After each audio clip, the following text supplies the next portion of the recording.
जय माता दी।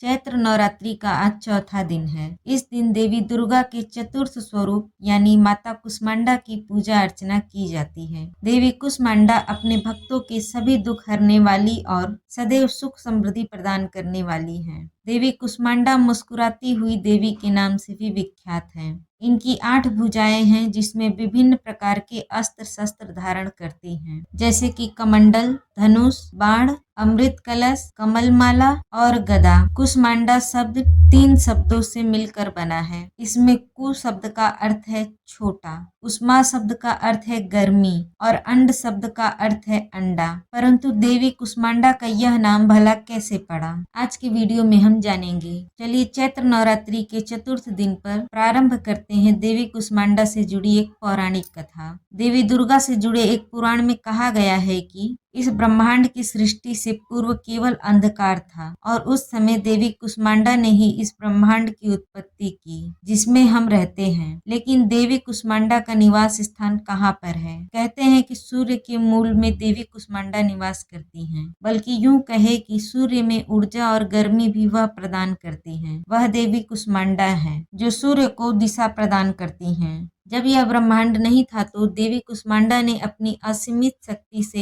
एक छोटा अंड उत्पन्न किया जो इस ब्रह्मांड में परिवर्तित हो गया। जब देवी कुष्मांडा ने इस ब्रह्मांड का निर्माण किया तो सर्वप्रथम उन्होंने अपने 3 नेत्रों द्वारा 3 देवियों को उत्पन्न किया। उनकी बाएं नेत्र से देवी महाकाली उत्पन्न हुई जो कि भयंकर स्वरूप धारण किए हुए थी। उनके दाहिने नेत्र से मुस्कुराती हुई देवी महासरस्वती प्रकट हुई। उनके तीसरे नेत्र से देवी महालक्ष्मी का उदय हुआ। कहते हैं कि ये तीनों देवियां पृथ्वी के सबसे पहले जीवन स्वरूप थीं। इन 3 देवियों को प्रकट करने के पश्चात देवी कुष्मांडा ने इन तीनों पर अपनी दृष्टिपात किया।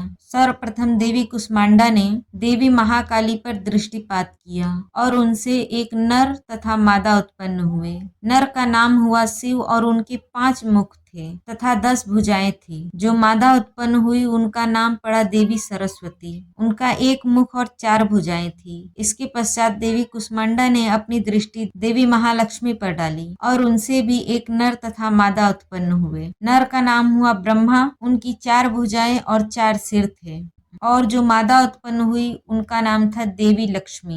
उनका 1 मुख और 4 हाथ थे। इसके पश्चात देवी कुष्मांडा ने अपनी दृष्टि देवी महासरस्वती पर डाली और इसी क्रम में एक नर और मादा उत्पन्न हुए। नर का नाम श्री विष्णु रखा गया और उनका 1 सिर और 4 भुजाएं थी। मादा का भी 1 सिर और 4 भुजाएं थी। उनका नाम शक्ति हुआ। और इस प्रकार जैसे कि आप जानते हैं देवी लक्ष्मी ने भगवान विष्णु को अपने वर रूप में चुना, शक्ति ने भगवान शिव से विवाह और देवी सरस्वती भगवान ब्रह्मा की अर्धांगिनी हुई। विवाह उपरांत इन तीनों दंपतियों ने इस ब्रह्मांड को जीवों से भर दिया। जब ब्रह्मांड में सृष्टि का कार्य पूर्ण हो गया तो देवी कुष्मांडा ने इन सबको समाहित कर लिया। इसके पश्चात देवी कुष्मांडा से भरे हुए एक गोले कण हो गई जो इस संपूर्ण ब्रह्मांड को प्रदान करता है। तो यह थी पुराणों में वर्णित देवी कुष्मांडा की पौराणिक कथा।